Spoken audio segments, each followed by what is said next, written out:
जी का खालसा वाहिगुरू जी की फतेह। सतनाम वाहेगुरु साहिब जी। धर्म खंड का एहो धर्म। महाराज कहते हैं कि धर्म खंड का एहो धर्म है। एहो धर्म की कल महाराज ने वचन कहे साथ कि वाहिगुरु ने रातां रुतां चित्तां ते वारां को ये समय को बदलिया हुआ है। गुरमुख समा एक हो जाती है और महाराज ने दिन रात बना दिता। रुतां 6 रुतां महाराज ने बना दी। तिथियां तरीका वार कोई चंगा माड़ा नहीं है, तरीक कोई चंगी माड़ी नहीं है। रुतां रब दियां बनाईयां है। असीं रुतां ते भी कल्पते हैं, वारां नूं भी असीं चुन लिया भी आ चंगा माड़ा है। किसी वार के गल च महाराज ने तख्ती नहीं पाई है भी ये वार चंगा है कि वार माड़ा। सारा कुछ रब दा बनाया। उन्हें समय को रातां रुतां ते चित्तां वारां नाल वंड दित्ता है। जे ना महाराज वंड दे सानूं पता ही नहीं लगना। ਅਸੀਂ ਕਿਸੇ ਨਾਲ ਕਿਤੇ ਮਿਲਣ ਦਾ ਵਾਅਦਾ ਕਰਨਾ ਹੋਵੇ ਕਿਸੇ ਤਰੀਕੇ ਨਾਲ ਕਰਦੇ, ਸਾਨੂੰ ਪਤਾ ਹੀ ਨਹੀਂ ਲੱਗਦਾ ਕਿ ਕਦੋਂ ਉਹ ਮਹਾਰਾਜ ਨੇ ਫਿਰ ਸਾਰੀਆਂ ਰਾਤਾਂ ਰੁੱਤਾਂ ਤਿੱਤੀ ਵਾਰਾਂ ਨੂੰ ਬਣਾਇਆ। ਦੇਖੋ ਜੀ, ਗੁਰੂ ਗ੍ਰੰਥ ਸਾਹਿਬ ਦੇ ਅੰਦਰ 12 ਮਾਹ ਦੀ ਬਾਣੀ ਆਉਂਦੀ, 12 ਮਹੀਨਿਆਂ ਦੀ 7 ਵਾਰਾਂ ਦੀ ਬਾਣੀ ਆਉਂਦੀ ਹੈ। ਮਹਾਰਾਜ ਨੇ ਸਭ ਕੁਝ ਸਾਰਾ ਕੁਝ ਸਮਝਾਉਣ ਵਾਸਤੇ ਕੀਤਾ। ਪਵਨ ਪਾਣੀ ਅਗਨੀ ਪਤਾਲ, ਉਹਨੇ ਪਵਨ ਹਵਾ ਪਾਣੀ ਅੱਗ ਤੇ ਪਤਾਲ ਬਣਾ ਦਿੱਤੇ। ਇਸ ਵਿੱਚ ਧਰਤੀ ਥਾਪ, ਉਹਦੇ ਵਿੱਚ ਉਹਨੇ ਫਿਰ ਧਰਤੀ ਦੀ ਸਥਾਪਨਾ ਕੀਤੀ। ਰੱਖੀ ਧਰਮਸ਼ਾਲਾ, ਧਰਮ ਕਮਾਉਣ ਵਾਸਤੇ ਉਹਨੇ ਧਰਮਸ਼ਾਲਾ ਬਣਾ ਦਿੱਤੀ। ਆ ਧਰਤੀ ਤੇ ਅਸੀਂ ਆਏ ਧਰਮ ਕਮਾਉਣ ਆਏ, ਇਹ ਧਰਮਸ਼ਾਲਾ ਹੈ। ਮਹਾਰਾਜ ਜਦੋਂ ਵੀ ਸਰੀਰ 'ਚ ਜਾਂਦੇ ਸੀ ਨਾ, ਕਿਤੇ ਪਿੰਡ ਦੇ ਲੋਕ ਦਰਸ਼ਨ ਕਰਨ ਆਉਂਦੇ ਸੀ। ਕਿਸੇ ਨੇ ਬੱਚਾ ਦਾ ਦੁੱਧ ਲਿਆ ਕੇ ਮਹਾਰਾਜ ਨੂੰ ਭੇਟਾ ਕਰਨਾ, ਕਿਸੇ ਨੇ ਦਹੀਂ ਦੇ ਘੜੇ ਭਰ ਕੇ ਲਿਆਉਣਾ, ਕਿਸੇ ਨੇ ਘਿਓ ਭੇਟਾ ਕਰਨਾ। ਤੇ ਪਿੰਡ ਵਾਲੇ ਨੇ ਕਹਿਣਾ ਮਹਾਰਾਜ ਉਪਦੇਸ਼, ਤੇ ਮਹਾਰਾਜ ਨੇ ਇੱਕ ਗੱਲ ਕਹਿਣੀ ਕਿ ਆਪਣੇ ਪਿੰਡ ਬਣਾਇਓ ਧਰਮਸ਼ਾਲਾ ਸਾਂਝੀ, ਉੱਥੇ ਬਹਿ ਕੇ ਧਰਮ ਦ੍ਰਿੜ ਕਰਿਓ। ਔਰ ਮਹਾਰਾਜ ਇੱਥੇ ਕਹਿੰਦੇ ਸਾਰੀ ਧਰਤੀ ਹੀ ਧਰਮਸ਼ਾਲਾ ਹੈ। ਵਿਚਾਰ ਆਪਦੀਆਂ ਗੱਲ ਸਾਨੂੰ ਕੀਤੇ ਹੋਣਗੇ। ਇਸ ਵਿੱਚ ਧਰਤੀ ਥਾਪ, ਰਾਤਾਂ ਰੁੱਤਾਂ 36 ਵਾਰਾਂ 'ਚ ਪਾਣੀ ਅੱਗ ਹਵਾ ਤੇ ਪਤਾਲ, ਇਹ ਸਾਰਾ ਕੁਝ ਮਿਲਾ ਕੇ ਮਹਾਰਾਜ ਨੇ ਫਿਰ ਧਰਤੀ ਦੀ ਸਥਾਪਨਾ ਕੀਤੀ। ਜਦੋਂ ਬਚਪਨ 'ਚ ਵਿਗਿਆਨ ਪੜ੍ਹਿਆ ਤੇ ਕਹਿੰਦੇ ਵੀ ਬਹੁਤ ਹਿੱਸੇ ਪਾਣੀ ਦੇ ਵਿੱਚ ਧਰਤੀ ਪਾਣੀ 'ਚ ਥਾਪਿਆ ਹੋਇਆ ਮਹਾਰਾਜ ਨੇ ਬੰਨ ਕੇ ਰੱਖੋ। ਹੁਕਮ 'ਚ ਪਾਣੀ ਵੀ ਹੁਕਮ 'ਚ ਔਰ ਧਰਤੀ 'ਚ ਵੀ ਪਾਣੀ ਹੈ। ਇਹ ਮਹਾਰਾਜ ਦਾ ਹੁਕਮ ਬਜਾ ਰਿਹਾ ਇਹਨੂੰ ਜੋ ਕੁਝ ਮਹਾਰਾਜ ਕਹਿੰਦੇ ਧਰਤੀ ਧਰਮ ਕਮਾਉਣ ਵਾਸਤੇ ਧਰਮਸ਼ਾਲਾ ਹੈ। ਤੇ ਇਸ ਵਿੱਚ ਜੀ ਜੁਗਤ ਕੇ ਰੱਖ, ਇਹਦੇ ਵਿੱਚ ਫਿਰ ਉਹਨੇ ਜੀ ਪੈਦਾ ਕੀਤੇ ਕਈ ਜੁਗਤਾਂ ਦੇ ਕਈ ਰੰਗਾਂ ਦੇ, ਜਿਹਦੀ ਸਭ ਨੂੰ ਸੋਝੀ ਕੋਈ ਹੈ। ਕਿੰਨੀਆਂ ਜੀਵਾਂ ਦੀਆਂ ਜਾਤੀਆਂ ਪ੍ਰਜਾਤੀਆਂ ਕਿੰਨੇ ਕੁ ਨੇ, ਉਹ ਸਾਡੀ ਸਮਝ ਤੋਂ ਬਾਹਰ ਦੀ ਗੱਲ ਹੈ। ਮਹਾਰਾਜ ਨੇ ਧਰਤੀ ਥਾਪ ਕੇ ਫਿਰ ਦੇਖਣ ਲੱਗਾ ਕਿ ਜੀਵ ਜੰਤੂ ਇੱਥੇ ਪੈਦਾ ਕਰ ਦਿੱਤੇ। ਤਿੰਨ ਕੇ ਨਾਮ ਅਨੇਕ ਅਨੰਤ, ਅਨੇਕਾਂ ਹੀ ਫਿਰ ਉਹਨਾਂ ਦੇ ਨਾਮ ਰੱਖ ਦਿੱਤੇ ਹੈ।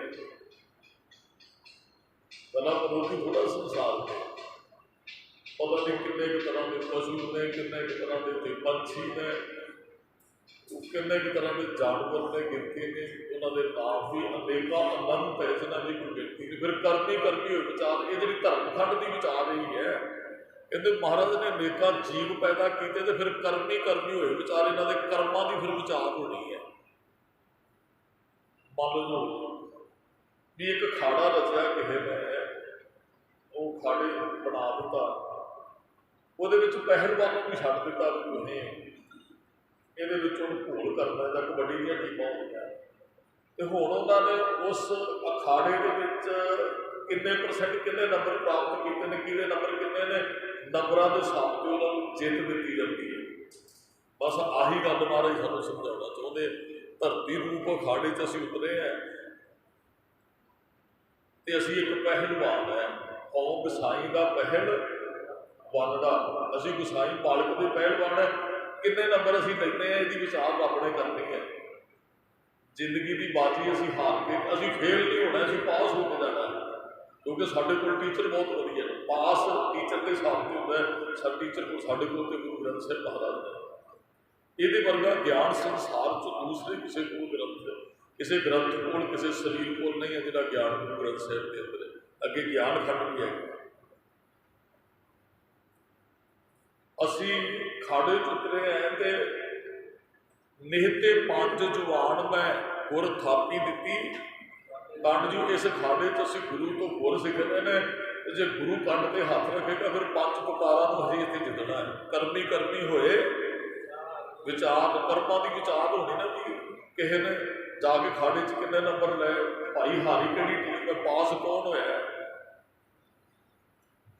ਸੱਚਾ ਆਪ ਸੱਚਾ, ਉਹ ਸੱਚਾ ਆਪ, ਉਹਦਾ ਦਰਬਾਰ ਸੱਚਾ, ਉਹਦੇ ਦਰਬਾਰ 'ਚ ਨਿਆਂ ਹੋਣਾ ਨਾ। ਤੇਰੇ ਘਰ ਸਦਾ ਸਦਾ ਹੈ ਨਿਆਂ। ਟੀਮਾਂ ਖੇਡ ਕੇ ਚਲੀਆਂ ਗਈਆਂ, ਕਹਿੰਦੇ ਵੀ ਹੁਣ ਸਟੇਜ ਤੇ ਆਓ, ਤੁਹਾਡਾ ਰਿਜ਼ਲਟ ਜਿਹੜਾ ਕਲੀਅਰ ਕੀਤਾ ਜਾਏਗਾ। ਬਸ ਖੇਡਣਾ ਹੈ ਇੱਥੇ, ਰਿਜ਼ਲਟ ਸਾਡਾ ਧਰਮਰਾਜ ਦੇ ਸਾਹਮਣੇ ਕਲੀਅਰ ਹੋਣਾ ਵੀ ਇਹ ਕਿੰਨੇ ਕੁ ਨੰਬਰ ਲੈ ਕੇ ਆਇਆ। ਧਰਮਰਾਜ ਦੇ ਸਾਹਮਣੇ ਸਾਡਾ ਜਿਹੜਾ ਰਿਜ਼ਲਟ ਕਲੀਅਰ ਕੀਤਾ ਜਾਣਾ, ਭਾਈ ਦੇ ਕਿੰਨੇ ਕੁ ਨੰਬਰ ਹੈ। ਉਹਦਾ ਦਰਬਾਰ ਸੱਚ ਹੈ। ਉੱਥੇ ਸੱਚੋ ਹੀ ਸੱਚ ਕੱਢਿਆ, ਚੁਣ ਵੱਖ ਕੱਢਿਆ, ਜਜ ਪਾਲਿਆ ਖਾਓ ਨਾ ਪਾਏ ਤਾਂ ਕੂੜਿਆਰ, ਮੂੰਹ ਕਾਲੇ ਦੋਜਕ ਚਾਲਿਆ। ਜਿਹੜੇ ਹਾਰ ਗਏ ਉਹ ਦੋਜਕਾਂ ਨੂੰ, ਨਰਕਾਂ ਨੂੰ ਚਲੇ ਗਏ।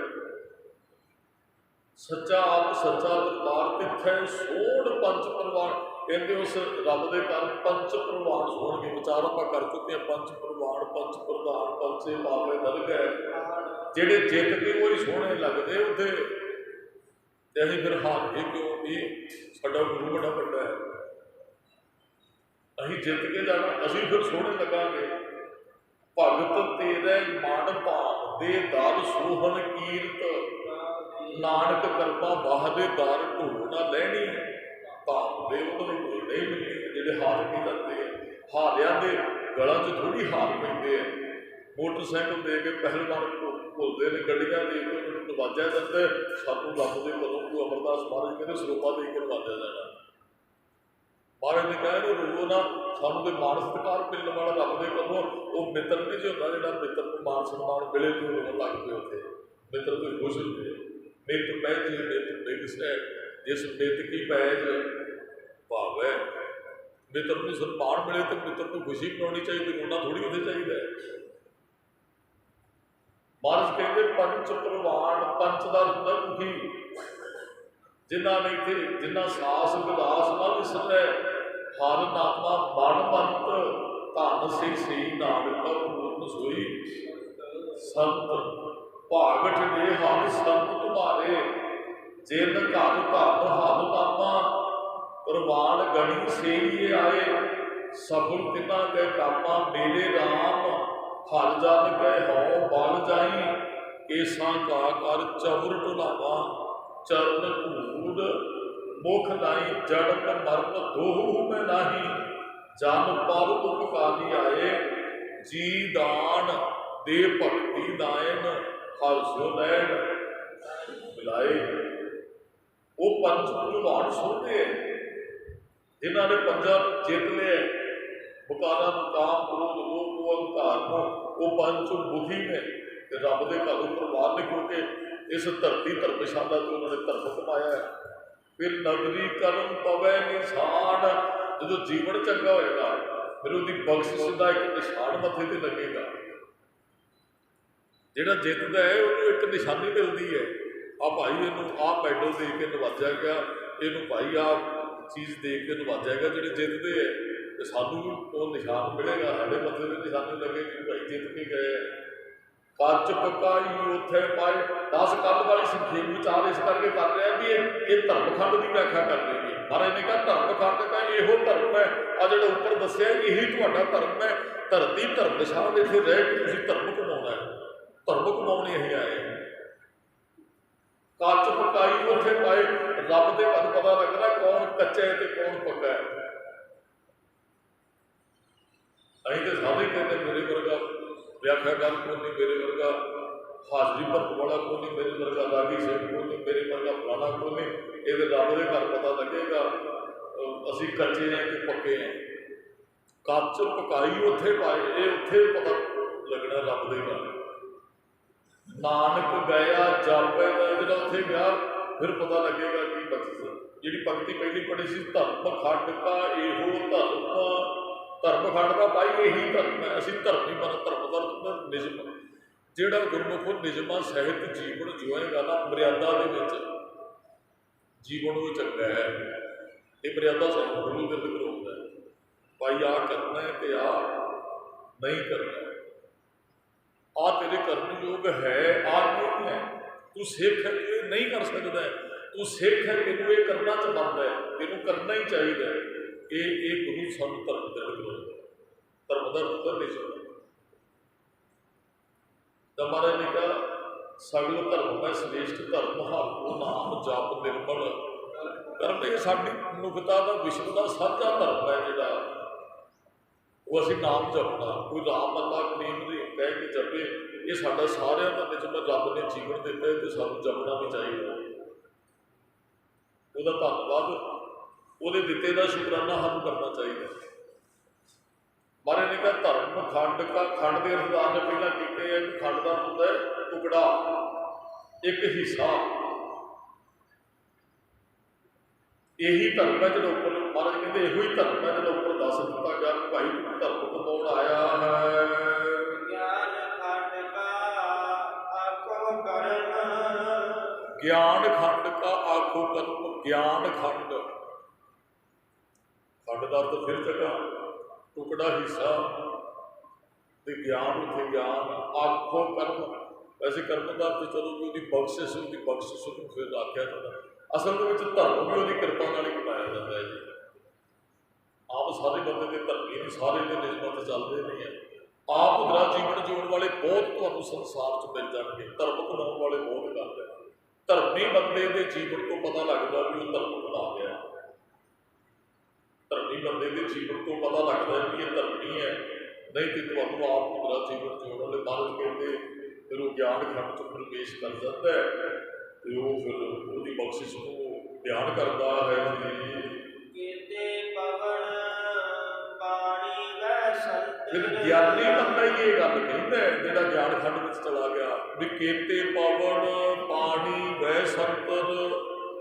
किन्ने तरह की हवा है, पवन हवा को कहते, हवा की तसीर तो अलग अलग होती है।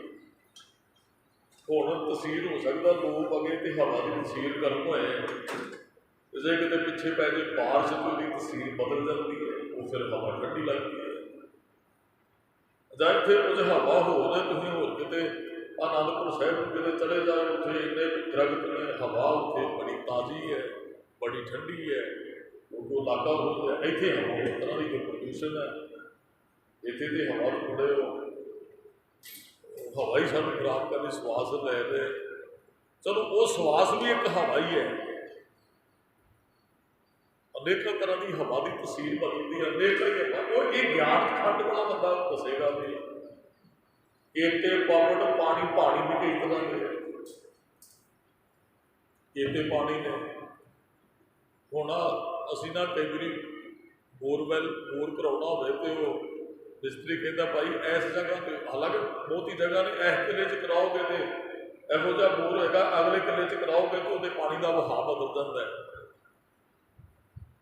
ऐसा कुछ होता है, उन्होंने पता होता धरती से सद मारते हैं ना, इतने पानी इहो जिहा, इतने पानी बहुतिया थावां ते पानी जिहड़ा खादा फिर डूंगा सद मारते हैं।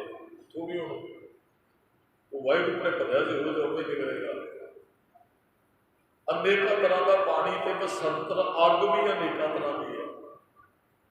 जठ अग है, बड़वा अग है, ਜਾਂ महाराज ने कहा हंस हेत लोभ कूप चारे नदियाँ अग है, ये अग है। अग भी अनेक तरह की है। एक अग बाहर सब कोई साड़ देती, एक अग साढ़े अंदर को साड़ देती है। जी अड़ा अगन बराबर तो कोई वो अग कुछ हो रहा है, पेट की अग कुछ हो रहा है, बाहर की अग भी कई किस्म की है। बाहरली अग तुम ਲੱਕੜਾਂ ਨੂੰ ਅੱਗ ਲਾਓਗੇ ਹੋਰ ਹੈ, ਕਿਸੇ ਵੈਸੇ ਤੁਸੀਂ ਘਾਹ ਫੂਸ ਨੂੰ ਅੱਗ ਲਾਓਗੇ ਉਹਦੀ ਕੁਝ ਹੋਰ, ਉਹਦੇ ਜੋ ਸਮੈਲ ਹੋਰ ਤਰ੍ਹਾਂ ਦੀ, ਅੱਗ ਬਹੁਤ ਤਰ੍ਹਾਂ ਦੀ। ਇਹ ਗਿਆਨ ਖੰਡ ਝਾੜ ਬੜਾ ਕੇਤੇ ਕਾਣ ਮਹੇਸ਼ ਕਾਣ, ਇਹਨੂੰ ਕਾਣ ਪੜ੍ਹਨਾ ਬੜਾ ਜਿਹਾ ਭਾਰਾ ਥੋੜਾ ਜਿਹਾ। ਕਾਣ ਦਾ ਤੇ ਕ੍ਰਿਸ਼ਨ, ਮਹੇਸ਼ਦਰ ਤੇ ਸ਼ਿਵ। ਮਹਾਰਾਜ ਕਹਿੰਦੇ ਪਤਾ ਨਹੀਂ ਕਿੰਨੇ ਕੁ ਤਰ੍ਹਾਂ ਦੀ ਇੱਥੇ ਹਵਾ ਹੈ, ਪਾਣੀ ਕਿੰਨੇ ਕੁ ਤਰ੍ਹਾਂ ਦਾ ਹੈ, ਤੇ ਮਹਾਰਾਜ ਕਹਿੰਦੇ ਅੱਗ ਕਿੰਨੇ ਕੁ ਤਰ੍ਹਾਂ ਦੀ। ਕੇਤੇ ਹੀ ਇੱਥੇ ਕਾਣ, ਕ੍ਰਿਸ਼ਨ ਵੀ ਕਿੰਨੇ ਹੈ। ਹੁਣ ਪੂਜਾ ਤੇ ਕ੍ਰਿਸ਼ਨ ਦੀ ਹੁੰਦੀ ਹੈ, ਮਹਾਰਾਜ ਕਹਿੰਦੇ ਕ੍ਰਿਸ਼ਨ ਵੀ ਬਹੁਤ ਹੈ। ਪਰ ਗਿਆਨਵਾਨ ਬੰਦਾ ਇਹ ਗੱਲ ਕਹੇਗਾ, ਜਿਹਦੇ ਕੋਲ ਗਿਆਨ ਨਹੀਂ। ਮੇਰੇ ਕੋਲ ਮੰਨ ਲਓ ਮੈਂ ਕਦੇ ਹੀ ਰਹਿਣਾ, ਕਿਤੇ ਜਾਂਦਾ ਨਹੀਂ, ਮੇਰੇ ਕੋਲ ਫਿਰੋਜ਼ਪੁਰ ਦਾ ਗਿਆਨ ਹੀ ਨਹੀਂ, ਮੈਂ ਦੱਸਾਂਗਾ ਕਿ ਉਹਦੇ ਬਾਰੇ ਗਿਆ ਹੀ ਨਹੀਂ, ਉੱਥੇ ਦਿੱਲੀ ਨਹੀਂ ਗਿਆ, ਵਿਦੇਸ਼ ਨਹੀਂ ਗਿਆ। ਕਿ ਮੇਰੇ ਤੋਂ ਪੁੱਛੋ ਭਾਈ ਉਹ ਕੈਨੇਡਾ 'ਚ ਕਿਹੋ ਜਿਹੀ ਹਵਾ ਕਦੋਂ ਤੋਂ ਬਾਅਦ ਕੁਝ ਮੈਂ ਨੌਲੇਜ ਨਹੀਂ ਉੱਥੋਂ ਬਾਰੇ, ਗਿਆਨ ਨਹੀਂ ਹੈ ਉੱਥੋਂ ਬਾਰੇ, ਦੱਸ ਨਹੀਂ ਸਕਾਂਗਾ। ਦੱਸ ਤੇ ਉਹ ਰਹੇ ਨੇ ਜਿਹੜੇ ਉੱਥੇ ਪਹੁੰਚੇ ਹੋਏ ਆ, ਜਿਨ੍ਹਾਂ ਨੇ ਉਸ ਸਭ ਕੁਝ ਘੁਮਾਣਿਓ ਫਿਰ ਦੱਸਦੇ ਭਾਈ ਨਹੀਂ। ਬੱਚੇ ਨੂੰ ਦੇਖ ਜਾਂਦੇ ਨਾ, ਮਾਂ ਪਿਓ ਨੂੰ ਦੱਸਦੇ, ਕਹਿੰਦੇ ਮਾਂ ਤੈਨੂੰ ਨਹੀਂ ਪਤਾ ਉੱਥੇ ਇਹੋ ਜਿਹਾ ਹੋ ਜਾ, ਖਾਣ ਪੀਣ ਨਾ ਹੋ ਜਾ, ਉਹ ਕੁਝ ਇਹੋ ਜਿਹਾ ਹੋ ਜਾ। ਇਹਦਾ ਮਤਲਬ ਇੱਥੇ ਕੁਝ ਹੋਰ ਹੈ, ਉੱਥੇ ਕੁਝ ਹੋਰ ਹੈ। ਅਨੇਕਾਂ ਹੀ ਇੱਥੇ ਸ਼ਿਵ ਨੇ, ਅਨੇਕਾਂ ਹੀ ਕ੍ਰਿਸ਼ਨ ਹਨ।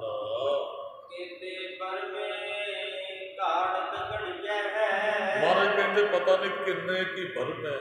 ਕੱਲ ਪਰਸੋਂ ਬਚਨ ਆਏ ਸੀ ਨਾ ਵੀ ਬਰਮੇ ਨੇ ਸ੍ਰਿਸ਼ਟੀ ਨੂੰ ਰਚਿਆ। ਮਹਾਰਾਜ ਕਹਿੰਦੇ ਫਿਰ ਬਰਮੇ ਤਾਂ ਅਨੇਕਾਂ ਹੀ ਹੈ। ਕਿਹੜੇ ਬਰਮੇ ਨੂੰ ਆਖੋਗੇ ਵੀ ਉਹਨੇ ਸ੍ਰਿਸ਼ਟੀ ਨੂੰ ਰਚਿਆ, ਕਿਹੜੇ ਬਰਮੇ ਦੀ ਗੱਲ ਕਰੋ?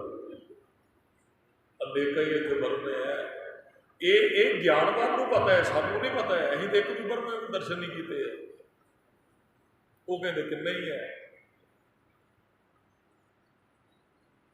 ਉਹਦੇ ਨਾਲ ਪੈਦਾ ਬ੍ਰਹਮਾ ਕਰਦਾ ਰੱਬ ਨੇ, ਮਾਂ ਪਿਓ ਦੇ ਸਹਿਯੋਗ ਤੋਂ ਅਸੀਂ ਪੈਦਾ ਕਰਦੇ। ਸਾਡੇ ਵਾਸਤੇ ਮਾਂ ਪਿਓ ਵੀ ਬ੍ਰਹਮਾ ਤੋਂ ਗਏ, ਉਹਦੇ ਤੋਂ ਪੈਦਾ ਹੋਏ ਆ। ਪੈਦਾ ਕਰਨ ਵਾਲੇ ਨੂੰ ਬ੍ਰਹਮਾ ਕਿਹਾ ਗਿਆ ਨਾ। ਮਹਾਰਾਜ ਕਹਿੰਦੇ ਜਦ ਅਨੇਕਾਂ ਹੀ ਬ੍ਰਹਮ ਹੈ, ਅਨੇਕਾਂ ਹੀ ਇੱਥੇ ਘਾੜਤ ਘਟੀ। ਪਤਾ ਨਹੀਂ ਕਿੰਨੇ ਬ੍ਰਹਮਾ ਦੀ ਘਾੜਤ ਘਟੀ ਹੈ। ਉਹਨਾਂ ਦੇ ਅਨੇਕਾਂ ਤਰ੍ਹਾਂ ਦੇ ਰੂਪ ਰੰਗ ਤੇ ਵੇਸ ਹਨ, ਵੀ ਕੋਈ ਬਿਆਨ ਨਹੀਂ ਕੀਤਾ ਜਾ ਸਕਦਾ। ਜੇ ਬ੍ਰਹਮੇ ਲੱਗ-ਲੱਗ ਨੇ ਤੇ ਰੂਪ ਰੰਗ ਵੀ, ਕੀ ਪਤਾ ਕਿਹੜਾ ਬ੍ਰਹਮਾ ਕਿੱਥੇ ਰਹਿੰਦਾ, ਕੀ ਪਤਾ ਕਿਹੜਾ ਕਿੱਥੇ ਰਹਿੰਦਾ। ਫਿਰ ਰੂਪ ਰੰਗ ਵੇਸ ਵੀ ਉਹਨਾਂ ਦੇ ਲੱਗ-ਲੱਗ ਹੀ ਹੋਣਗੇ, ਕਿਉਂਕਿ ਟਿਕਾਣੇ ਲੱਗ-ਲੱਗ ਹੈ।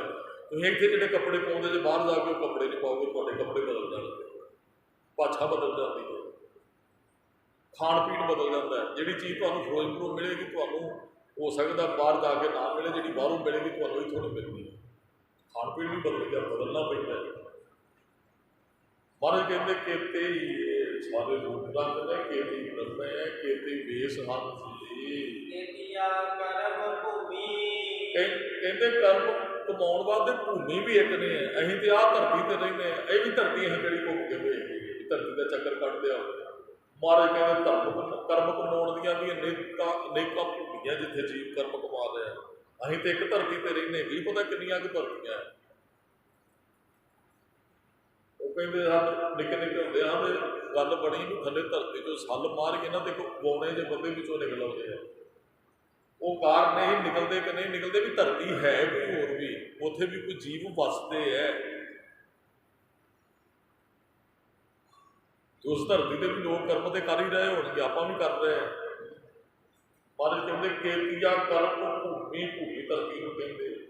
ਪਤਾ ਨਹੀਂ ਕਿੰਨੀਆਂ ਕੁ ਧਰਤੀਆਂ ਨੇ ਤੇ ਉਹਨਾਂ ਦੇ ਲੋਕ ਰਹਿ ਕੇ ਕਰਮ ਕਮਾ ਰਹੇ ਹਨ ਜੀ। ਮੇਰ ਪਰਬਤ ਨੂੰ ਕਹਿੰਦੇ ਆ, ਕੀ ਪਤਾ ਪਰਬਤ ਕਿੰਨੇ ਕੁ ਹੈ। ਤੇ ਕੋਈ ਆਪਣੇ ਕੋਈ ਪਹਾੜੀਆਂ ਦੇ ਘੁੰਮਣ ਜਾਂਦਾ ਹੈ, ਉਹ ਬਹੁਤ ਹੀ ਦੂਰ ਲੰਬਾ ਚੌੜਾ ਨਹੀਂ ਜਾਂਦਾ ਹੈ। ਤੇ ਕੀ ਪਤਾ ਕਿੰਨੇ ਕੁ ਪਹਾੜ ਨੇ, ਕੀ ਕੁਝ ਸੰਸਾਰ ਤੇ ਸਾਡੀ ਸਮਝ ਤੋਂ ਹਰ ਗਿਆਨਵਾਨ ਬੰਦਾ ਇਹ ਜਾਣ ਲੈਂਦਾ ਹੈ। ਜਿਹਨੂੰ ਬ੍ਰਹਮ ਗਿਆਨ ਤੇ ਇਹਨੂੰ ਹੀ ਤੇ ਬ੍ਰਹਮ ਗਿਆਨ ਕਹਿੰਦੇ ਆ। ਜਿਹਨੂੰ ਬ੍ਰਹਮ ਗਿਆਨ ਹੋ ਗਿਆ ਨਾ, ਉਹ ਬ੍ਰਹਮ ਨੇ ਕੀ ਬਣਾਇਆ ਹੈ ਇਹੀ ਤੇ ਗਿਆਨ ਹੁੰਦਾ ਹੈ। ਬ੍ਰਹਮ ਗਿਆਨੀ ਬਣਨਾ ਕੋਈ ਸੌਖੀ ਗੱਲ ਨਹੀਂ, ਸਰਟੀਫਿਕੇਟ ਨਾਲ ਨਹੀਂ ਕੋਈ ਬ੍ਰਹਮ ਗਿਆਨੀ ਬਣਦਾ ਹੈ ਕਿ ਤੁਸੀਂ ਇੰਨਾ ਚਿਰ ਸਾਡੇ ਕੋਲ ਆ ਜਾਓ ਤੇ ਤੁਹਾਨੂੰ ਸਰਟੀਫਿਕੇਟ ਦੇ ਦਿਆਂਗੇ ਕਿ ਤੁਸੀਂ ਬ੍ਰਹਮ ਗਿਆਨੀ ਹੋ। ਨਾ ਨਾ ਨਾ, ਇਹ ਰੱਬ ਦੀ ਬਖਸ਼ਿਸ਼ ਹੈ ਜੇ ਕਿਸੇ ਦੀ ਹੋ ਜਾਂਦੀ ਹੈ। ਬ੍ਰਹਮ ਗਿਆਨੀ ਤੁਸੀਂ ਇੱਥੇ ਬੈਠੇ ਹੋ, ਜੇ ਤੁਸੀਂ ਬ੍ਰਹਮ ਗਿਆਨੀ ਹੋ, ਤੁਸੀਂ ਜਿੱਥੇ ਵੀ ਜੋ ਕੁਝ ਵੇਖਣਾ ਚਾਹੁੰਦੇ ਹੋ ਤੁਹਾਡੇ ਅੱਗੇ ਇੱਕ ਫਿਲਮ ਚੱਲੇਗੀ, ਬ੍ਰਹਮ ਗਿਆਨੀ ਦੇ ਅੱਗੇ ਚੱਲਦੀ ਹੈ। ਤੁਸੀਂ ਆਉਣ ਵਾਲੇ ਸਮੇਂ ਬਾਰੇ ਵੇਖ ਸਕਦੇ ਹੋ। ਮਹਾਰਾਜ ਨੇ ਕਈ ਵਾਰੀ ਸਮੇਂ ਬਾਰੇ ਦੱਸਿਆ ਹੀ, ਅਗਲਾ ਸਮਾਂ ਇਹੋ ਜਿਹਾ ਭਵਿੱਖਬਾਣੀ ਹੋਈ ਹੈ ਕਈ ਵਾਰੀ। ਉਦੋਂ ਉਹੀ ਕੁਝ ਹੋ ਰਿਹਾ ਜੋ ਮਹਾਰਾਜ ਨੇ ਦੱਸਿਆ। ਵੇਖਿਆ ਤੇ ਨਹੀਂ ਮਹਾਰਾਜ ਨੇ, ਇਹਦਾ ਮਤਲਬ ਮਹਾਰਾਜ ਬ੍ਰਹਮ ਗਿਆਨੀ ਸਾਨੂੰ ਉਸ ਜਗ੍ਹਾ ਤੇ ਆ ਕੇ ਵੇਖ ਲੈਂਦੇ ਸਾਨੂੰ ਕੀ ਹੋ ਰਿਹਾ ਹੈ। ਬ੍ਰਹਮ ਗਿਆਨੀ ਇਸ ਤੋਂ ਪਿੱਛੇ ਬਹੁਤ ਜਾ ਸਕਦਾ ਹੈ, ਜਿੱਥੇ ਮਰਜ਼ੀ ਜਾ ਕੇ ਖੜ੍ਹ ਜੇ ਉਹ ਉੱਥੋਂ ਦੀ ਜਾਣਕਾਰੀ ਲੈ ਸਕਦਾ ਹੈ। ਬ੍ਰਹਮ ਗਿਆਨੀ ਇਸ ਤੋਂ ਮੂਹਰੇ ਜਿੱਥੇ ਮਰਜ਼ੀ ਜਿਹੜੇ ਮਰਜ਼ੀ ਪਤਾ ਨਹੀਂ ਕੀ ਇਸ ਤੋਂ ਅੱਗੇ 500-700 1000 ਕੋਈ 2000 ਸਾਲ ਬਾਅਦ ਹੋਣਾ, ਬ੍ਰਹਮ ਗਿਆਨੀ ਉੱਥੇ ਜਾ ਕੇ ਖੜ੍ਹ ਸਕਦਾ, ਦੱਸ ਸਕਦਾ ਸਾਨੂੰ ਭਾਈ ਅੱਗੇ ਆ ਕੁਝ ਹੋਏਗਾ। ਜਿੰਨਾ ਕੋਲ ਥੋੜਾ ਜਿਹਾ ਗਾਣਾ ਮੈਂ ਕਿਹਾ ਜੀ 17 ਸਾਲਾਂ ਨੂੰ ਪਾਣੀ ਖਤਮ ਹੋ ਜਾਣਾ ਧਰਤੀ ਥੱਲੇ। ਇੱਕ ਟੇਵਾ ਹੈ ਉਹਨਾਂ ਦਾ, ਉਹ ਬ੍ਰਹਮ ਗਿਆਨੀ ਨਹੀਂ ਹੈ। ਪਿਛਲੇ ਸਾਲ ਮੇਰੇ ਖਿਆਲ ਪਿਛਲੇ ਨਹੀਂ ਉਸ ਤੋਂ ਪਿਛਲੇ ਸਾਲ ਉਹਨਾਂ ਕਿਹਾ ਪਾਣੀ ਬੜੀ ਕਿੱਲਤ ਆਏਗੀ ਅਤੇ ਉਹ ਪਾਣੀ ਸਾਂਭਿਆ ਨਹੀਂ ਗਿਆ ਲੋਕਾਂ ਤੋਂ। ਇੰਨੀ ਬਾਰਿਸ਼ ਪਈ, ਇੰਨੇ ਹੜ੍ਹ ਆਏ, ਉਹ ਸਾਰਾ ਏਰੀਆ ਸੁਲਤਾਨਪੁਰ ਲੋਧੀ ਵਾਲਾ ਏਰੀਆ ਸਾਰਾ ਡੁੱਬ ਗਿਆ ਪਾਣੀ ਦੇ ਨਾਲ। ਹਾਲਾਂਕਿ ਉਦੋਂ ਕੁਝ ਦਿਨ ਪਹਿਲਾਂ ਰੌਲਾ ਪਾਇਆ ਜਾ ਰਿਹਾ ਸੀ ਪਾਣੀ ਨੂੰ ਪਾਣੀ। ਰੱਬ ਨੇ ਕੀ ਕਰਨਾ, 17 ਸਾਲਾਂ ਨੂੰ ਪਾਣੀ ਮੁੱਕੇਗਾ, ਇਹ ਪਾਣੀ ਸਾਂਭਿਆ ਨਹੀਂ ਜਾਏਗਾ ਕਿਸੇ ਤੋਂ। ਇਹ ਉਹਨੂੰ ਪਤਾ ਜਿਹਨੂੰ ਕੋਲ ਬ੍ਰਹਮ ਗਿਆਨ ਆ। ਟੇਬੇ ਜ਼ਰੂਰ ਹੈਗੇ ਬਰਤਨ ਬ੍ਰਹਮ ਗਿਆਨੀ ਇੰਨੇ ਕਿਤੇ ਆਪ ਜੀ ਵੀ ਹੈਗੇ, ਉਹਨਾਂ ਵੀ ਰਸੋਈ 'ਚ ਹੈਗੇ ਇੱਕ ਬੋਰੀ ਖੰਡ ਦੀ ਪਈ ਹੈ, ਅਤੇ ਉਹ 6 ਮਹੀਨੇ ਪਰਿਵਾਰ ਦੇ ਹਿਸਾਬ ਨਾਲ ਹੁੰਦਾ ਵੀ 6 ਮਹੀਨੇ ਕੱਢੇਗੀ। ਇਹਦਾ ਮਤਲਬ ਤੁਸੀਂ ਬ੍ਰਹਮ ਗਿਆਨੀ ਵੀ ਤੁਹਾਨੂੰ ਪਤਾ ਹੈ ਕਿ 6 ਮਹੀਨੇ ਕੱਢੇਗੀ। ਉਹ ਬ੍ਰਹਮ ਗਿਆਨ ਨਹੀਂ ਹੈ। ਇੱਕ ਸਾਧੂ ਤੁਰਿਆ ਜਾਂਦਾ ਸੀ ਅਤੇ ਇੱਕ ਬੰਦਾ ਸਿੱਧੇ ਸਿੱਧਰੇ ਜਿਹੇ ਵੀ ਹੁੰਦੇ ਨੇ ਅਤੇ ਉਹ ਦਰਖਤ ਕੱਟ ਰਿਹਾ ਹੁੰਦਾ। ਉਹ ਬੈਠਾ ਉਸ ਪਾਸੇ ਸੀ ਜਿੱਧਰ ਪਾਸੇ ਟਾੜ ਥੱਲੇ ਡਿੱਗਦਾ, ਅਤੇ ਆਰੀ ਉਹ ਦੂਜੇ ਪਾਸੇ ਮੁੱਢ ਵਾਲੇ ਪਾਸੇ ਪਾਈ ਬੈਠਾ। ਅਤੇ ਲੰਘਦੇ ਆਦਮੀ ਨੇ ਕਿਹਾ, ਕਹਿੰਦਾ ਭਾਈ ਸਾਹਿਬ ਜੀ ਆਰੀ ਕਿੱਧਰ ਪਾਈ ਬੈਠੇ, ਅਤੇ ਇਹ ਕੱਟਿਆ ਗਿਆ ਅਤੇ ਤੁਸੀਂ ਧਰਤੀ 'ਤੇ ਡਿੱਗ ਪੈਣਾ, ਤੁਹਾਡਾ ਕੋਈ ਅੰਗ ਪੈਰ ਟੁੱਟ ਜਾਏਗਾ, ਅਤੇ ਤੁਸੀਂ ਡਿੱਗ ਪੈਣਾ ਹੋਰ 5 ਮਿੰਟਾਂ ਨੂੰ ਜੇ ਤੁਸੀਂ ਇਸ ਤਰ੍ਹਾਂ। ਉਹ ਆਦਮੀ ਇੰਨੀ ਕੋਈ ਗੱਲ ਕਹਿ ਕੇ ਅੱਗੇ ਚਲਾ ਗਿਆ, ਇਹਨੇ ਉਹ ਗੱਲ ਕਹਿ ਕੇ ਅੱਗੇ ਚਲਾ ਗਿਆ, ਅਤੇ ਉਹ ਆਦਮੀ ਵਾਕਈ ਡਿੱਗ ਪਿਆ, ਦਰਖਤ ਕੱਟਿਆ ਗਿਆ। ਕਾਰਨ ਉਹਦੇ ਪਿੱਛੇ ਦੌੜਿਆ, ਉੱਠ ਕੇ ਜਲਦੀ ਜਲਦੀ ਕਹਿੰਦਾ ਤੁਸੀਂ ਤਾਂ ਬ੍ਰਹਮ ਗਿਆਨੀ ਹੋ। ਉਹ ਕਹਿੰਦਾ ਭਰਾਵਾ ਮੈਂ ਕੋਈ ਬ੍ਰਹਮ ਗਿਆਨੀ ਨਹੀਂ ਹੈ, ਮੈਂ ਤਾਂ ਤੈਨੂੰ ਵੇਖ ਕੇ ਲਾ ਦਿੰਦਾ ਵੀ ਤੂੰ ਡਿੱਗ ਪੈਣਾ, ਕਿਉਂਕਿ ਟਾਹਣੀ ਪੁੱਠੇ ਪਾਸੋਂ ਕੱਟ ਰਿਹਾ ਹਾਂ। ਅਸੀਂ ਨਿੱਕੀ ਜਿਹੀ ਗੱਲ ਤੁਹਾਡਾ ਮਾੜਾ ਜਿਹਾ ਕੋਈ ਦੁੱਖ ਦੱਸਦੇ, ਅਸੀਂ ਕਹਿੰਦੇ ਜੀ ਇਹਦੇ ਅੰਦਰ ਦੀ ਗੱਲ ਦੱਸ ਦਿਓ, ਬ੍ਰਹਮ ਗਿਆਨੀ ਕੋਈ ਨਹੀਂ ਹੈ। ਪਤਾ ਲੱਗ ਜਾਂਦਾ ਥੋੜਾ ਬੜਾ, ਤੁਸੀਂ ਨੇਤਰੇ ਵੀ ਪੱਕੇ ਬਣ ਜਾਓ, ਤੁਹਾਨੂੰ ਅਗਲੇ ਦੀ ਮਨ ਦੀ ਗੱਲ ਪਤਾ ਲੱਗਦੀ ਹੈ, ਕਿਸੇ ਦੇ ਚਿਹਰੇ ਵੱਲ ਵੇਖ ਕੇ ਦੱਸ ਸਕਦੇ ਹੋ ਇਹ ਬ੍ਰਹਮ ਗਿਆਨੀ ਨਹੀਂ ਹੈ। ਬ੍ਰਹਮ ਗਿਆਨੀ ਰੱਬ ਬਾਰੇ, ਇਹ ਰੱਬ ਬਾਰੇ ਜਾਣਕਾਰੀ ਹੈ, ਮਨੁੱਖ ਬਾਰੇ ਜਾਣਕਾਰੀ ਨਹੀਂ ਹੈ। ਮਹਾਰਾਜ ਕਹਿੰਦੇ ਕੀਰਤੀਆਂ ਭੋਗੀਆਂ ਨੇ, ਕੀਤੇ ਕਰਮ ਕਮਾਉਣ ਵਾਲੇ, ਕੀਤੇ ਪਰਬਤ ਨੇ। ਤੇ ਮਹਾਰਾਜ ਨੇ ਅੱਗੇ ਕਿਹਾ ਸੀ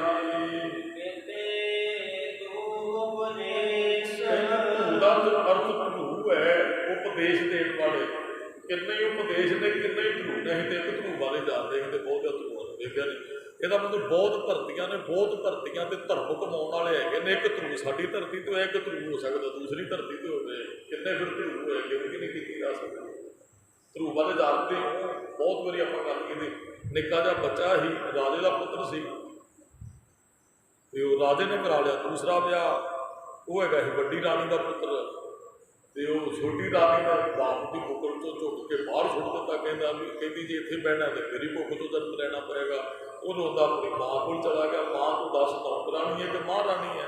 ਉਹ ਕਹਿੰਦੀ ਹੈ ਕਿ ਪੁੱਤਰ ਇੱਥੋਂ ਦੀ ਰਾਣੀ ਹਾਂ, ਪਰ ਕਰਮ ਨਹੀਂ ਚੰਗੇ, ਰਾਣੀ ਹੋ ਗਏ ਕਿ ਨੌਕਰਾਂ ਵਰਗੀ ਹਾਲਤ।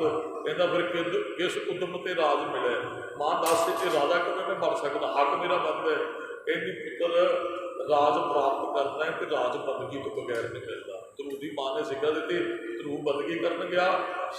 ਜਿਹੜਾ ਇਤਿਹਾਸ ਮਿਲਦਾ ਹਿੰਦੂ ਵੀਰਾਂ ਦਾ, ਕਹਿੰਦੇ 36,000 ਸਾਲ ਧਰੂ ਨੇ ਫਿਰ ਰਾਜ ਕੀਤਾ। 36,000 ਸਾਲ ਧਰੂ ਅੱਜ ਵੀ ਹੈ, ਭਗਤ ਮਰਦਾ ਨਹੀਂ ਜੇ ਕਦੇ। ਧਰੂ ਗਿਆ ਨਹੀਂ ਕਿਤੇ। ਪੁਰਾਤਨ ਸਮੇਂ ਇੱਕ ਬਹਾਨਾ ਹੀ ਵੀ ਤਾਰੇ ਦੀ ਪੂਛ ਹੈ। ਬੱਚਾ ਪੁੱਛਦਾ ਹੈ ਮਾਂ ਕੀ ਕਹਿੰਦੇ? ਧਰੂ ਤਾਰਾ। ਮਾਂ ਪਤਾ ਤਾਰਾ ਉਹ ਧਰੂ ਨਹੀਂ ਹੈ। ਮਾਂ ਕਹਿੰਦੀ ਪੁੱਤਰ ਬੱਚੇ ਨੂੰ ਦੱਸਿਆ ਜਾਂਦਾ। ਬੱਚਾ ਜਦੋਂ ਸਮਝ ਆ ਜਾਏ ਉਦੋਂ ਤੇਰਾ ਬੱਚਾ ਪੜ੍ਹ ਲੈਂਦਾ ਹੈ, ਉਹ ਵਿਗਿਆਨ ਪੜ੍ਹਦਾ ਹੈ, ਇਹ ਵਿਸ਼ਾ ਸਾਨੂੰ ਮਿਲਦਾ ਹੈ। ਭਾਈ ਤਾਰੇ ਕਿਵੇਂ ਬਣੇ ਨੇ, ਸਮਾਨ ਚੰਦਰਮਾ, ਉਹ ਆਪਾਂ ਗੁਰੂ ਗ੍ਰੰਥ ਸਾਹਿਬ ਤੋਂ ਵੀ ਗਿਆਨ ਕਿੰਨਾ ਪ੍ਰਾਪਤ ਕੀਤਾ। ਫਿਰ ਤੇ ਸਮਝ ਆ ਗਈ। ਬੱਚੇ ਨੂੰ ਕਿਹਾ ਪੁੱਤਰ ਧਰੂ, ਫਿਰ ਬੱਚਾ ਪੁੱਛਦਾ ਮਾਂ ਧਰੂ ਕੌਣ ਸੀ, ਤੇ ਫਿਰ ਬੱਚੇ ਨੂੰ ਮਾਂ ਕਹਿੰਦੀ ਪੁੱਤਰ ਬੰਦਗੀ ਕੀਤੀ। ਉਹ ਇੱਕ ਬਹਾਨਾ ਜਿਹਾ ਬਣਾਇਆ ਹੈ ਕਿ ਬੱਚੇ ਨੂੰ ਬੰਦਗੀ ਵੱਲ ਮਾਂ ਜੋੜੇ ਵੀ ਇਹ ਤਾਰਾ ਧਰੂ ਹੈ, ਉਹ ਚਮਕਦਾ ਹੈ ਧਰੂ ਤਾਰੇ ਦੀ ਤਰ੍ਹਾਂ। ਤਾਰਾ ਕਦੇ ਡੁੱਬੇਗਾ ਨਹੀਂ, ਜਿੰਨਾ ਚਿਰ ਸੰਸਾਰ ਹੈ ਤਾਰਿਆਂ ਨੇ ਚੜ੍ਹਨਾ ਹੀ ਹੈ, ਤੇ ਜਿੰਨਾ ਚਿਰ ਸੰਸਾਰ ਹੈ ਧਰੂ ਦਾ ਨਾਮ ਸੰਸਾਰ ਲਏ ਗਈ, ਤਾਰੇ ਦੀ ਤਰ੍ਹਾਂ ਹੋ ਗਿਆ। ਇਹਦਾ ਅਰਥ ਜਿਹੜਾ ਇਹ ਹੈ। ਮਹਾਰਾਜ ਕਹਿੰਦੇ ਕੀ ਪਤਾ ਕਿੰਨੇ ਕੁ ਧਰੂ ਨੇ, ਅਸੀਂ ਤੇ ਇੱਕ ਧਰੂਬਾ ਦੇ ਪੜਿਆ ਨਾ ਕਿਤੇ ਧਰੂ ਉਪਦੇਸ਼, ਕਿੰਨੇ ਕੁ ਉਪਦੇਸ਼ ਦੇਣ ਵਾਲੇ ਕਿੰਨੇ ਧਰੂ ਹਨ ਜੀ।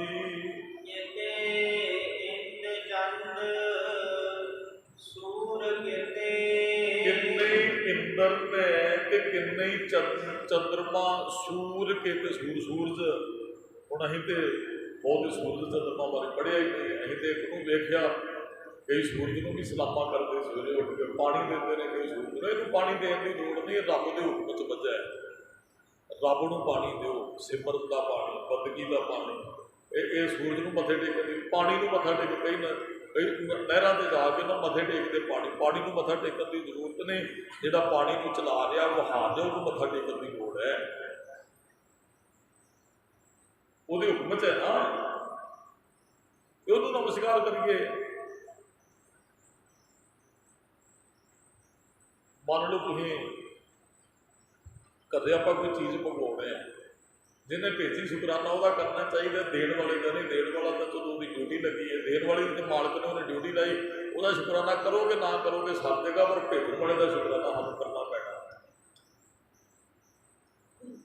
ਸਾਨੂੰ ਸਭ ਕੁਝ ਮਿਲਿਆ, ਕਿਸੇ ਨਾਲ ਮਿਲਿਆ, ਉਹਦਾ ਧੰਨਵਾਦ ਜਿਹਦੇ ਨਾਲ ਮਿਲਿਆ ਕਰੋ ਚਾਹੇ ਨਾ ਕਰੋ, ਜਿਹਨੇ ਭੇਜਿਆ ਉਹਦਾ ਧੰਨਵਾਦ ਜ਼ਰੂਰ ਕਰਨਾ ਚਾਹੀਦਾ। ਮਾਂ ਪਿਓ ਦਾ ਸਤਿਕਾਰ ਇਸ ਕਰਕੇ ਕਰਦੇ ਆ, ਰੱਬ ਨੇ ਭੇਜਿਆ ਔਰ ਮਾਂ ਪਿਓ ਰਾਹੀਂ ਆਏ, ਉਹਨਾਂ ਦਾ ਸਤਿਕਾਰ ਕਰਨਾ ਬਣਦਾ ਹੈ। ਗੁਰੂ ਗੋਬਿੰਦ ਸਿੰਘ ਸਾਹਿਬ ਮਹਾਰਾਜ ਆਪਣੀ ਮਾਂ ਨੂੰ ਇੱਕ ਦਿਨ ਨਾ ਮੱਥਾ ਟੇਕਦੇ, ਇਤਿਹਾਸ ਸਾਡੇ ਕੋਲ ਮੱਥਾ ਟੇਕਦੇ ਨੇ ਤੇ ਮਾਤਾ ਗੁਜਰ ਕੌਰ ਕਹਿੰਦੇ ਬੇਟਾ ਵੀ ਮੈਨੂੰ ਮੱਥਾ ਨਾ ਐ ਟੇਕਿਆ ਕਰ, ਵੀ ਤੈਨੂੰ ਸਾਰਾ ਸੰਸਾਰ ਮੱਥਾ ਟੇਕਦਾ ਹੈ, ਤੁਹਾਡੀ ਸਾਰੇ ਪੂਜਾ ਕਰਦੇ ਆ, ਤੁਹਾਡੇ ਚੋਂ ਰੱਬ ਦਿਸਦਾ ਹੈ। ਮਾਂ ਉਹਨਾਂ ਨੂੰ ਰੱਬ ਦਿਸਦਾ, ਫਿਰ ਹਾਂ ਬੇਟਾ ਤੁਹਾਨੂੰ ਕਹਿੰਦੇ ਤੁਹਾਡੇ ਚੋਂ ਮੈਨੂੰ ਵੀ ਰੱਬ ਦਿਸਦਾ ਹੈ, ਤੁਹਾਡਾ ਲੋਕ ਕਿੰਨਾ ਸਤਿਕਾਰ ਕਰਦੇ, ਤੁਹਾਨੂੰ ਮੱਥਾ ਟੇਕਦੇ, ਤੁਸੀਂ ਰੱਬ ਚੋਂ ਨਾ ਤੇ ਮੈਨੂੰ ਨਾ ਮੱਥਾ ਟੇਕਿਆ ਕਰ। ਤੇ ਮਹਾਰਾਜ ਨੇ ਫਿਰ ਝੁਕ ਕੇ ਕਿਹਾ ਮਾਂ ਜੇ ਤੂੰ ਜਨਮ ਹੀ ਨਾ ਦੇਦੀ ਹੋ ਤੇ ਲੋਕਾਂ ਨੂੰ ਕੀ ਪਤਾ ਲੱਗਣਾ ਹੈ ਗੋਬਿੰਦ ਸਿੰਘ ਕੌਣ ਹੈ। ਜੇ ਤੂੰ ਜਨਮ ਦਿੱਤਾ ਇਹਦੇ ਲੋਕ ਤੈਨੂੰ ਮੱਥਾ ਟੇਕਦੇ ਹੈ, ਮੇਰਾ ਫਰਜ਼ ਬਣਦਾ ਤੇਰਾ ਸਤਿਕਾਰ ਕਰਨਾ। ਜੇ ਤੂੰ ਜਨਮ ਹੀ ਨਾ ਦੇਦੀ ਹੋ ਤੇ ਗੋਬਿੰਦ ਸਿੰਘ ਨੇ ਆਉਣਾ ਹੀ ਨਹੀਂ ਸੰਸਾਰ 'ਤੇ। ਤੂੰ ਜਨਮ ਦਿੱਤਾ ਇਹਦੇ ਨਾਲ ਲੋਕ ਤੈਨੂੰ ਮੱਥਾ ਟੇਕਦੇ ਹੈ ਨਾ, ਇਹਦਾ ਮਤਲਬ ਮਾਂ ਪਿਓ ਦਾ ਸਤਿਕਾਰ ਕਰਨਾ ਸਾਡਾ ਫਰਜ਼ ਹੈ, ਉਹਨਾਂ ਨੇ ਜਨਮ ਦਿੱਤਾ ਸਾਡੇ। ਮਹਾਰਾਜ ਕਹਿੰਦੇ ਨੇ ਕਿੰਨੇ ਰੱਬ ਨੇ ਇੰਦਰ ਬਣਾਏ ਨੇ, ਕਿੰਨੇ ਚੰਦਰਮਾ, ਕਿੰਨੇ ਸੂਰਜ ਨੇ ਹਨ, ਕਿੰਨੇ ਦੇਸ਼ ਦੇ ਮੰਡਲ ਨੇ, ਕਿੰਨੇ ਕੁ ਦੇਸ਼ ਨੇ। ਚਲੋ ਜਿਹੜੇ ਸਾਡੀ ਨੌਲੇਜ 'ਚ ਆਪਾਂ ਉਹਨੇ ਕਿਤੇ ਬਿਆਨ ਕਰ ਸਕਦੇ ਆ, ਸਾਨੂੰ ਪੜ੍ਹਾਇਆ ਵੀ ਜਾਂਦਾ ਇੰਨੇ ਦੇਸ਼ ਨੇ, ਇਹਦੀ ਹੱਦ ਇਹਦੇ ਨਾਲ ਲੱਗਦੀ ਜਿੰਨੇ ਕੁ ਜਾਣਦੇ ਬਿਆਨ ਕਰ ਸਕਦੇ ਆ। ਇਸ ਤੋਂ ਇਲਾਵਾ ਕੀ ਪਤਾ ਕਿੰਨੇ ਕੁ ਦੇਸ਼ ਨੇ, ਕਿੰਨੇ ਕੁ ਮੰਡਲ ਨੇ। ਇਹਦੇ ਵਾਹਿਗੁਰੂ ਨੇ ਤੇ ਗਿਆਨੀ ਬ੍ਰਹਮ ਗਿਆਨੀ ਨੂੰ ਪਤਾ ਹੈ।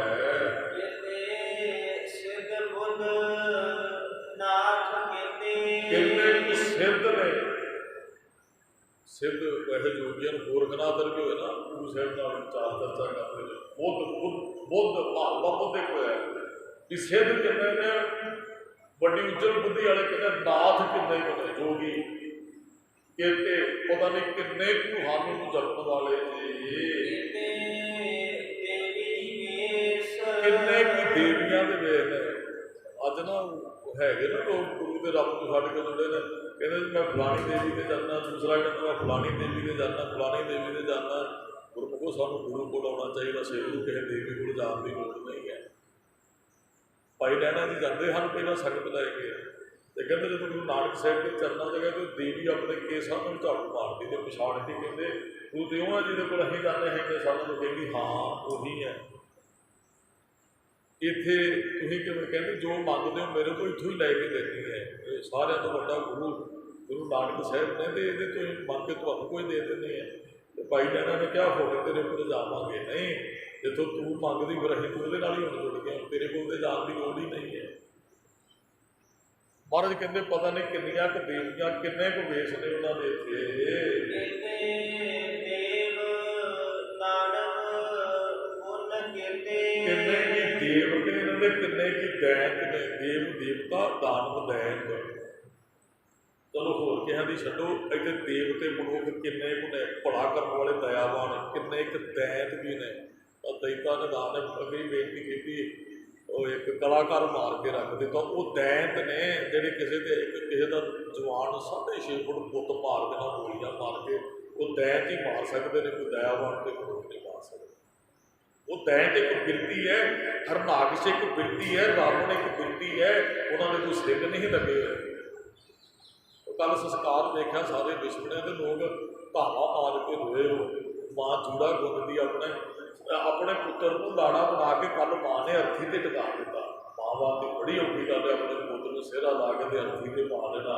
अपने जवान पुत्र का जूड़ा गुंदना प्यो ने दस्तार सजानी तो फिर भी मैं क्या उन्होंने अंदर बड़ा एक सानू कल उदाहरण बड़ी वड्डी मिली कहते प्यो का हौसला टुट जाता है अपने प्यो की लाश के सराहने कड़ के थापियां मारता रहा प्यो कहता मेरा पुत वेखो कुछ घुमा के चलिया बाकी वो सूरमे की मौत मरिया है गाणिया मैं सहमत नहीं होते बड़े फैन बच्चे वो गाणिया सहमत नहीं पर जो गाणिया च बोलिया सूरमा मरिया कल रिवाल्वर विखा रहे हैं कहते जिन्नियां गोलियां पैंदियां ही रिवाल्वर खाधी है उन्हें चलाइया अगों पर अगे तो एडोमैटिक जो हथियार सन उन्होंने देख के बस कोई नहीं चलिया